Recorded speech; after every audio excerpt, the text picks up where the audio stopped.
Ser ignorante de lo que ha sucedido antes de nosotros es como ser incesantemente niños. Así reza la famosa cita de Marco Tulio Cicerón, el político, filósofo, escritor y orador romano.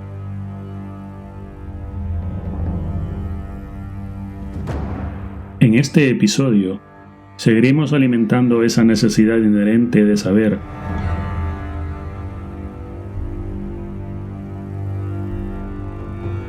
Hoy hablaremos del recién anunciado descubrimiento de cámaras y pasillos hasta ahora desconocidos en la Gran Pirámide de Giza. Y por supuesto, hablaremos de la historia convencional acerca de las pirámides y la necrópolis de Egipto.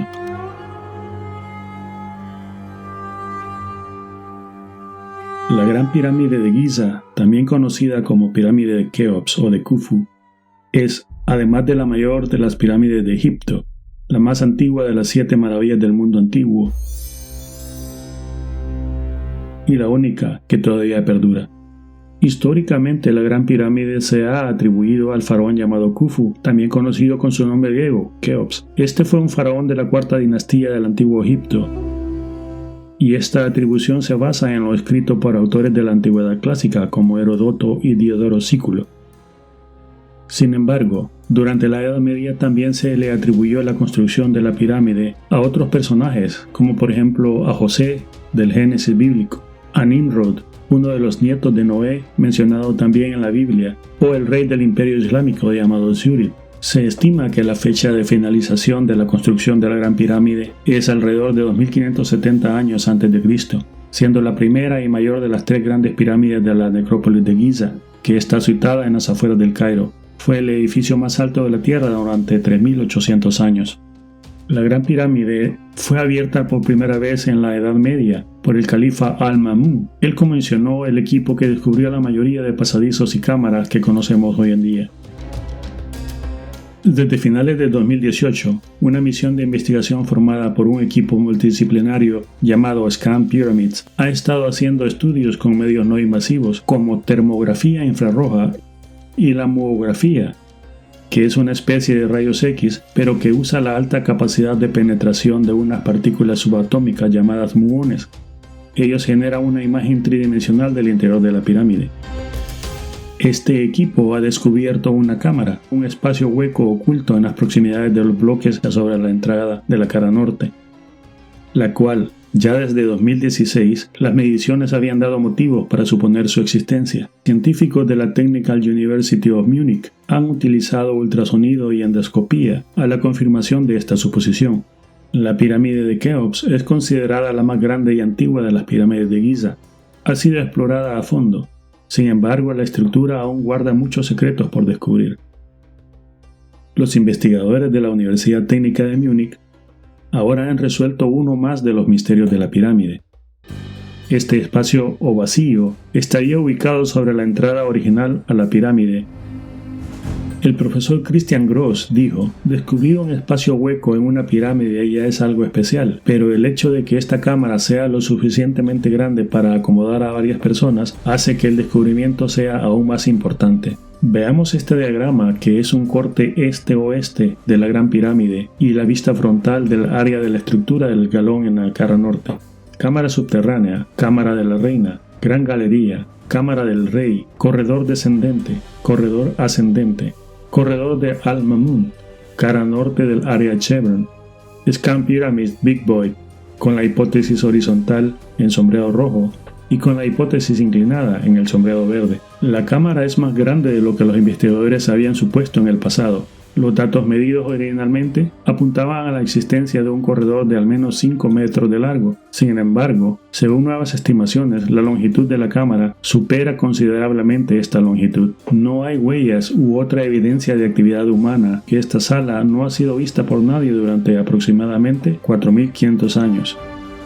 Las máximas autoridades egipcias dicen que podría encontrar la cámara funeraria del faraón Keops, en donde estaría tanto su momia como todos los tesoros con los que fue enterrado. Aparentemente, las cámaras descubiertas están vacías. Sin embargo, se habla de una hipótesis de que esta cámara es en realidad un pasadizo oculto hacia espacios inexplorados en el interior de la Gran Pirámide. Si usamos esta hipótesis, se puede decir que esta pequeña cámara de 9 metros es como un corredor inicial, tras el cual habría una gran galería, aún sin descubrir, y donde se cree que podría estar todos los tesoros y la momia del faraón Keops. Sin embargo, historias de túneles y pasadizos en las áreas arqueológicas de Egipto no es nada nuevo, que nunca han sido aceptadas, confirmadas o siquiera investigadas por la arqueología convencional.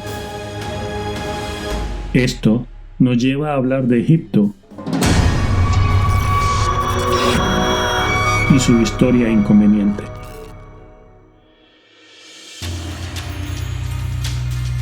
Pero antes quiero recordarte que si quieres tener más contenido sobre estos fascinantes temas, te suscribas a nuestro canal, presiones el botón me gusta y actives las notificaciones para que nunca te pierdas una actualización.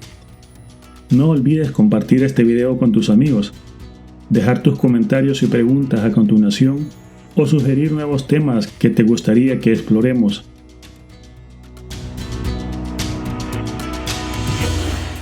Hablemos entonces de la historia inconveniente del antiguo Egipto.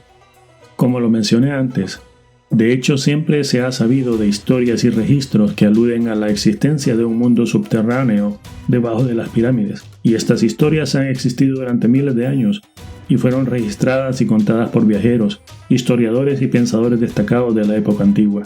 Plinio el Viejo, un historiador romano del siglo I, escribió acerca de una tumba ubicada debajo de la Esfinge y la describió como una tumba de un gobernante llamado Harmaquis y que contiene un gran tesoro. Otro filósofo, un sirio del siglo IV llamado Jámblico, describió una entrada a un mundo subterráneo a través del cuerpo de la Esfinge. En sus propias palabras, esta entrada, obstruida en nuestros días por arenas y escombros, todavía se puede rastrear entre las patas delanteras del coloso agazapado. Anteriormente estaba cerrado por una puerta de bronce, cuyo resorte secreto solo podía ser operado por los magos, y estaba protegido por el respeto público y una especie de temor religioso que mantuvo su inviolabilidad mejor de lo que lo hubiera hecho la protección armada. En el vientre de la Esfinge se excavaron galerías que conducían a la parte subterránea de la Gran Pirámide. Estas galerías estaban tan hábilmente entrecruzadas que al entrar en el pasaje sin un guía a lo largo de esta red, se volvía incesante e inevitablemente al punto de partida.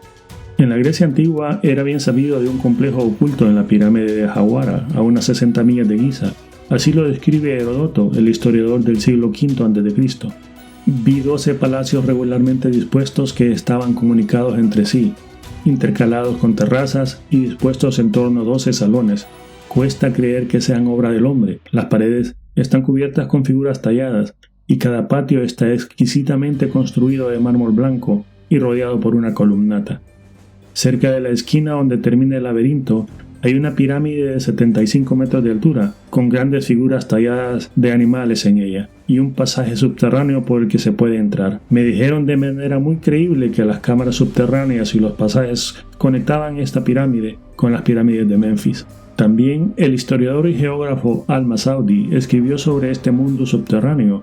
Atlesani registró una existencia de pasajes subterráneos debajo de las pirámides, en un manuscrito que aún se conserva en el Museo Británico. Como señaló el explorador británico Andrew Collins, los textos funerarios antiguos aluden claramente a la existencia de un mundo subterráneo en las mediciones de la pirámide de Giza. En la antigüedad, la planicie de Giza se llamaba Rostou, lo que se traduciría como boca de los pasadizos o la puerta de entrada al Duat. Todo lo anterior confirma que existe un complejo subterráneo debajo de Giza.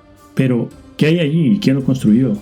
Hace unos 20 años, la cadena de televisión NBC emitió un documental llamado El misterio de la Esfinge, un documental muy interesante, tanto que incluso ganó un premio Emmy.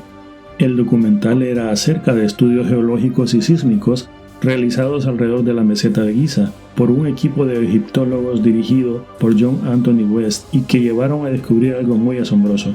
En el documental se exponía la evidencia que los llevó a concluir que la Esfinge no tenía 4.500 años, como era comúnmente aceptado, sino que databa de más de 10.000 años. Esto en un periodo de tiempo en el que la civilización egipcia tal como se conoce aún no había nacido. Los estudios sísmicos mostraban una gran extensión de túneles y cámaras inexplorados debajo de la Esfinge. Después de la emisión del documental, John Anthony West y su equipo fueron expulsados literalmente de la zona por el inspector en jefe de antigüedades de Egipto, el Dr. Zahi Hawass. Incluso, años después, West intentó obtener un permiso para reanudar la exploración, pero las autoridades egipcias le negaron su solicitud. Después, el Dr. West dijo en una entrevista con el New York Times: Zahi Hawass básicamente nos ha obstruido, dando más insumos al rumor de que Hawass formaba parte de lo que algunos egiptólogos describen como una mafia que controla los permisos de investigación, suprimen nueva información e incluso esconden posibles hallazgos acerca del antiguo Egipto. En esos años ya se conocía de unos estrechos túneles inclinados que parecen apuntar a las estrellas y que comienzan en la cámara del rey o la cámara de la reina. Un equipo de investigadores dirigido por el ingeniero en robótica alemán Rudolf Gantenbrink envió un pequeño robot equipado con una cámara por uno de los conductos de 8x8 pulgadas hasta entonces inexplorados dentro de la Gran Pirámide. Cuando el robot alcanzó lo que parecía ser el final del túnel, ante él se veía lo que parecía ser una puerta hecha de piedra caliza o mármol. La puerta parecía tener dos asas o manijas de un metal que parece cobre incrustadas en ella. Pero la intriga mayor era: ¿qué había detrás de estas puertas? Puesto que esto no era el final del túnel, las mediciones indicaban que aún faltaba para alcanzar las paredes en la superficie de la pirámide. Todos esperaban que hubiera una misión de seguimiento en la que se intentara perforar la puertecita, pero las autoridades egipcias dijeron que la supuesta puerta era un engaño y prohibieron al equipo seguir explorando. Incluso el director del Instituto Arqueológico Alemán en El Cairo, el Dr. Rainer Stalderman, afirmó: esto no es una puerta, no hay nada detrás de ella, uniéndose extrañamente al lado de las autoridades egipcias. Todo esto es muy raro. ¿Por qué se obstruiría una investigación tan importante en las pirámides? ¿Cuáles son estos posibles hallazgos detrás de esta área que podrían ser de tanta importancia para toda la raza humana? Si me preguntas a mí, yo respondería que no hay duda que debajo de la meseta de Giza hay espacios conteniendo historia anterior al antiguo Egipto, y que se relaciona no solo a Egipto sino a toda la humanidad. Una historia inconveniente para el conocimiento e historias regularmente aceptadas. En realidad, hay muchos más registros que hablan de laberintos, tumbas y cámaras debajo de Giza. Ya en el año 300 a.C., el filósofo griego Crantor habló de pilares de piedra que bordeaban los pasillos debajo de las pirámides, pilares con un registro de la prehistoria cincelados en ellos. En el siglo IV, el historiador romano Ammianus Marcellinus escribió sobre el conocimiento antiguo registrado en las paredes subterráneas debajo de la Gran Pirámide, diseñado, creía él, para preservar dicho conocimiento durante el Gran Diluvio. En el siglo X, el historiador y geógrafo árabe Al-Masaudi describió esos registros como relatos escritos de sabiduría y adquisiciones en las diferentes artes y ciencias. Masaudi al final dijo: he visto cosas que uno no describe por miedo a que la gente dude de su inteligencia, pero aún así las he visto. En la década de los años 1400, Christian Rosenkreuz, el fundador de la Orden de los Rosacruces, habló de una cámara secreta bajo tierra de la meseta de Giza, llena de libros en una biblioteca que contienen conocimientos antiguos. En 1817, el consejero general británico en Egipto, Sir Henry Salt, en conjunto con un explorador rebelde italiano llamado Giovanni Caviglia, descubrieron una gran tumba justo al oeste de la Gran Pirámide, que se abría a un laberinto de pasajes subterráneos. Sin embargo, estos señores eran buscadores de tesoros. Ellos no tenían interés alguno en la arqueología con propósitos históricos, así que abandonaron la exploración de los pasajes cuando no encontraron ninguno de los tesoros que estaban buscando. Entonces, si suponemos que la existencia de tal almacén de conocimiento está sujeto a confirmación, ¿por qué las autoridades egipcias niegan tan enérgicamente su existencia? ¿Por qué se cerrarían a más investigaciones y exploraciones? ¿Por qué afirmarían que nadie debe prestar atención a las afirmaciones absurdas con respecto al interior de la Gran Pirámide o los presuntos pasadizos y templos y salas sin excavar bajo la arena en el distrito de las pirámides? Quizás los verdaderos secretos de las pirámides van más allá incluso de solamente un salón de registros. Reconsideremos esto tomando en cuenta lo siguiente. En su época de esplendor, las pirámides estaban cubiertas por una capa exterior de piedra caliza de toba blanca, en bloques que encajaban entre sí tan perfectamente que ni siquiera una hoja de afeitar podía deslizarse entre ellos. La piedra caliza de toba blanca es única por sus propiedades aislantes, pues no contiene magnesio. Esto significa que estas piedras de revestimiento habrían funcionado como aislante perfecto. Bajo esta cubierta hay un tipo diferente de piedra. Es una piedra caliza cuyas propiedades permiten aumentar su conductividad eléctrica en proporción directa al peso ejercido sobre él. Luego, los pasajes dentro de las pirámides y sus túneles subterráneos están revestidos de granito, el cual es una de las piedras más duras de la Tierra y cuya fuente más cercana además está a más de 800 kilómetros de distancia en un lugar llamado Asuán. Es decir, transportaron más de 8.000 toneladas de piedra. Para tal esfuerzo debió haber un propósito específico para el granito en las pirámides, pues resulta que el granito es ligeramente radiactivo y contiene grandes cantidades de cristal de cuarzo, lo que lo hace un buen conductor de piezoelectricidad. Tiene la propiedad de ionizar el aire que lo rodea, multiplicando la conductividad eléctrica propia. Todo esto suena más que interesante. Y si le agregamos que la meseta de Giza se asienta sobre un sistema de ríos subterráneos, estudios han demostrado que el río Nilo pasaba justo por delante de las pirámides hace miles de años. Hace unos años, un grupo de investigación internacional publicó un estudio que demostró que la Gran Pirámide podría concentrar energía electromagnética en sus cámaras internas, así como debajo de su base. Esta es la teoría. El agua de los ríos subterráneos es canalizada a través de los túneles subterráneos y por acción capilar sube a la piedra caliza. La estructura de la pirámide crea un campo tridimensional interno de vibraciones armónicas y proporciona espacio para permitir que las energías se mezclen dentro. El ápice de la pirámide crea un campo de giro dentro de su centro. La energía se desvía de los ángulos y se proyecta en un rayo hacia el centro, donde se produce un pilar de vibraciones funcionadas. Esto permitiría que la energía extraída de la Tierra se proyectara hacia el cielo, siendo disparada hacia la ionosfera.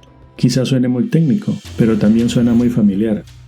Pues yo digo que es demasiado parecido a uno de los inventos de Tesla. En 1891, en una presentación en el Instituto Americano de Ingenieros Eléctricos, Nikola Tesla subió al escenario sosteniendo en cada mano una bombilla eléctrica. Estas no estaban conectadas a ningún cable. Los asistentes estaban asombrados al ver a las bombillas brillar intensamente. Tesla estaba introduciendo su último invento, la transmisión inalámbrica de electricidad, explicando cómo lo logró usando la ionización del aire y a través de dos grandes piezas de metal a cada lado del escenario, informando de su intención de aumentar este efecto a escala mundial. Tesla continuó trabajando en su invento y después de 5 años había construido una torre de 60 metros de altura llamada la Torre Wardenclyffe.